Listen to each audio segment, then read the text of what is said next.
لو عايزين تعملوا احلى طاجن كوسه بالبشاميل مظبوط جدا، هقول لكم نظبط البشاميل بتاعه ازاي، وكمان هقول لكم نخلي الكوسه ما تنزلش الميه بتاعتها ازاي، هنظبط سواها جدا.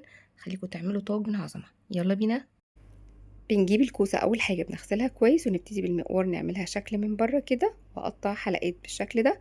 وهبتدي في طاسه على النار فيها معلقه سمنه. انا عامله كيلو كوسه. تمام. السمنه ابتدت تسخن قوي، نزلت بالكوسه بتاعتي. هبتدي تشويح 5 دقايق بالظبط، هشوحها على نار متوسطة 5 دقايق بالظبط، ما توطوش النار عشان ما تنزلش مية. نزلت عليها بملح وفلفل اسود. هشوح فيها على نار عالية او متوسطة مايلة للعالي. تمام، بلاش عالية قوي عشان ممكن تتلسع مننا. تمام، هشوحها بالظبط 5 دقايق. اظبطي نفس 5 دقايق وهتطفي النار. تمام. هنا بعد 5 دقايق في نفس الطاسة هنزل بالعصاج اللي احنا هنعمله مع بعض. دي اللحمة المفرومة على نار واطية، ودي كانت عندي اللحمة متلجة. ابتديت احطها على نار هادية خالص وغطيتها لحد ما ابتدت تفك خالص، وهبتدي اكمل خطواتي. تمام. بعد ما فكت خالص وانا بقلب فيها باستمرار، هبتدي انزل بكمية البصل اللي احنا حابينها. تمام. انا هعمل كيلو لحمة وهبتدي اخد منه جزء والباقي هشيله في الفريزر. واختياري ممكن نحط فلفل رومي، انا مقطعه قطع صغيرة نزلت بيه، كان عندي اخضر واصفر، ونزلت هنا ملح وفلفل اسود وسبع بهارات، وما بضيفش حاجة اكتر من كده. وكل المكونات هتلاقوها تحت الفيديو. وبعد ما اديت تشويحتين بالظبط ابتديت انزل بقطعة سمنة حلوة. تمام.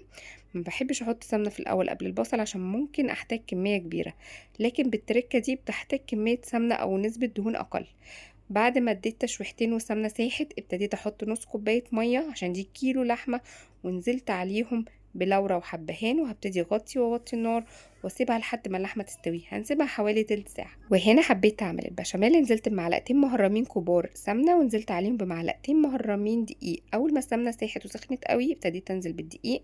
هنديها تشويحتين بالظبط دقيقة، ومش هزود عن الدقيقة. أول ما ريحة الدقيق بتبتدي تطلع بنزل باللبن بتاعي. أنا نزلت بكيلو حليب.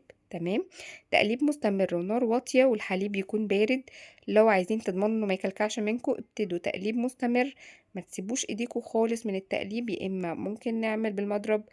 ونزلت هنا بملح وفلفل اسود، وانا بقلب تقليب مستمر، ما بسيبش ايدي خالص، والنار تكون هاديه.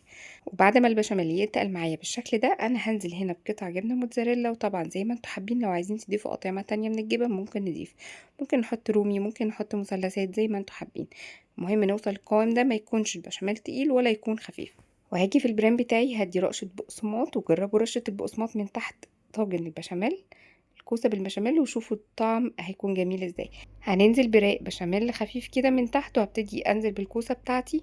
تمام. الكوسة انا بحاول يعني اصفيها من اي زوايد مية، لو نزلت مية معايا بحاول اصفي الكوسة بس. تمام. وهنرصها على بعض بالشكل ده.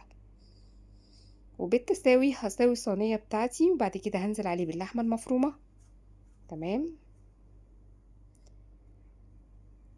وبعد كده هننزل براق تاني من البشاميل. نبتدي نساوي الطاجن بتاعي، وهنزل عليه هنا بقطع موتزاريلا اختياري. تمام. هدي رش على الوش، وهننزل معاها كمان برشة من البقسماط. تمام. وهنكون مسخنين الفرن قبلها بربع ساعة لرف أوسط درجة حرارة 200.